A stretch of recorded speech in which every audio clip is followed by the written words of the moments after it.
I never imagined that a single joke would alter the fate of two worlds. The day it all began, I was stationed aboard the frontier vessel Horizon 9, a deep space research cruiser orbiting the neutral zone between human and Xyran territories. My job was simple: monitor transmissions, run diagnostic checks, and stay out of political messes. At least that's what I thought. For years, the Xyrans and humans had danced on the edge of war. Both sides called it peace, but everyone knew it was one miscommunication away from annihilation. So when the Xyrans proposed a cultural exchange, the Earth Council jumped at it. Send a few humans to live and learn on a Xyran ship, and vice versa. That's how Captain Riela of the Xyran fleet ended up on Horizon 9. She wasn't just any alien. Riela was a warrior commander, the kind that legends whispered about. Her people stood taller than humans, their skin a faint silver hue that shimmered like moonlight under artificial lights. Her eyes, a deep shade of violet, seemed to see through metal, lies, and souls.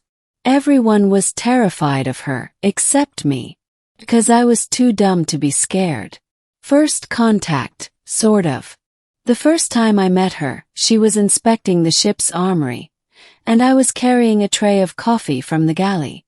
"Human," she said, not even turning around. "Your hands tremble. Is it fear?" "No," I replied. "Just caffeine." She turned slowly, eyelids raised, clearly unsure if I had just insulted her or complimented myself. Then, to my surprise, she smiled, or something close to it. Xyrans didn't smile like humans. It was more like a soft gleam in the eyes. From that moment on, she kept showing up where I was. In engineering, the mess hall, even the observation deck. Maybe it was coincidence. Maybe curiosity. But soon she started talking about Xyran combat codes, about how their warriors trained from birth, about how she found human humor irrational but interesting. And one night, after weeks of strange friendship and near-silent companionship, I made the joke. The joke that shook the stars.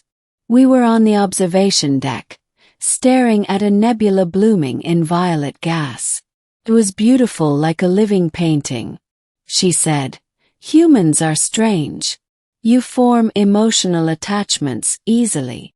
Smirk. "What are you saying you don't?" She tilted her head. "We choose bonds through combat or alliance, not through small talk." "Sounds romantic," I teased. "Maybe I should marry a Xyran someday. You'd make a cute wife."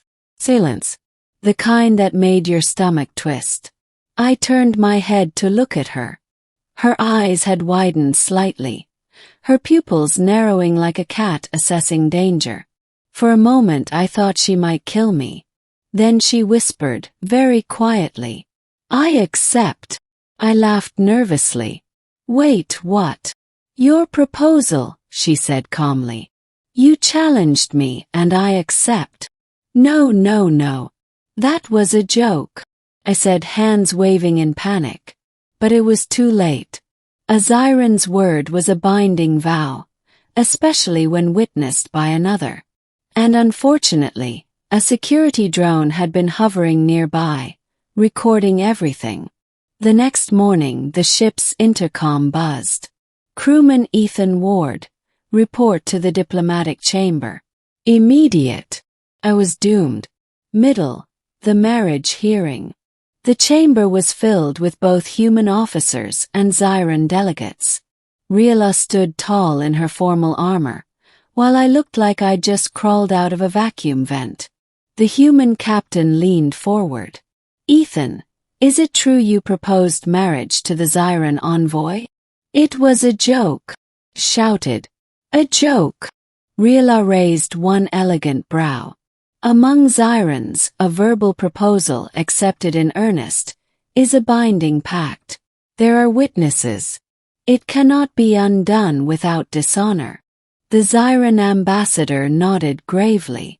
"If the male human dishonors the pact, he disrespects the Xyran throne." The room fell silent. The captain rubbed his temples. So if we deny this, it could start another diplomatic crisis. Precisely, said Riala, expression unreadable. And just like that, my life took the strangest turn imaginable. By order of Interstellar Treaty, I was temporarily assigned as the bonded partner of Commander Riala of the Xyran fleet to preserve peace between species. Or, in simpler terms, I was married to an alien. A strange union. The first few days were surreal. We didn't share quarters, thank the stars, but we were expected to participate in cultural integration. That meant shared meals, ceremonial dialogues, and diplomatic appearances. Riala was formal, disciplined, and unervingly observant. But sometimes I caught glimpses of curiosity in her eyes, like she was studying me not as a soldier studies a target, but as a scientist studies a puzzle. Humans, she said one evening, value touch as reassurance. Why? Because it feels nice, I said with a shrug. Strange, she murmured. On Xyran ships, contact means claim or challenge. Well, I joked, guess you'd better not shake my hand or we'll have to renew our vows. She blinked, paused, and then surprisingly laughed. It was low and melodic, the sound of glass wind chimes. For a moment, the tension between our worlds didn't exist. An unexpected bond. Weeks passed. We continued our arrangement for diplomatic appearances. The press loved it. A human-Xyran alliance sealed by accidental affection. The universe found it hilarious. But somewhere along the way something shifted. I noticed how Riala's tone softened when she spoke to me. How her armor seemed lighter, her words warmer. And I started noticing her too. Not just the warrior exterior, but the soul beneath it. One night, during a systems malfunction, she got trapped in an energy conduit. The blast of ion radiation nearly killed her. I pulled her out, my uniform burning, my hands shaking as I dragged her to medbay. When she regained consciousness, she looked up at me, weak, disoriented, and whispered, "You risked your life. For a union you called a joke." "Yeah," I said softly. Guess I stopped laughing. For a long moment, her violet eyes searched mine. Perhaps our vows were not so foolish. And in that silence, something unspoken changed between us. The Council's demand. But peace never lasts long in space. Word spread fast across both species.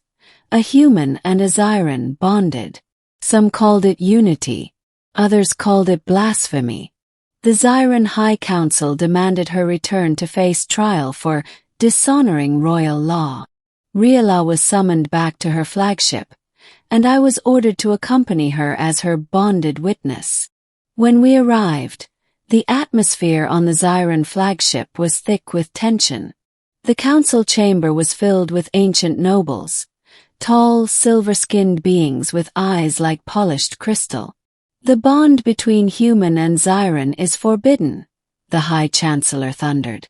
"It violates our ancestral order." Riala stood tall. "Then our order is flawed. The human showed honor where your rules showed none." The Chancellor's eyes narrowed.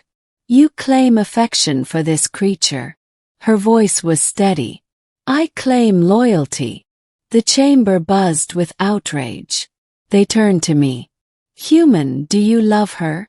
The question hit harder than I expected. My throat felt dry, but I didn't hesitate. "Yes," I said finally. "But not the way you think.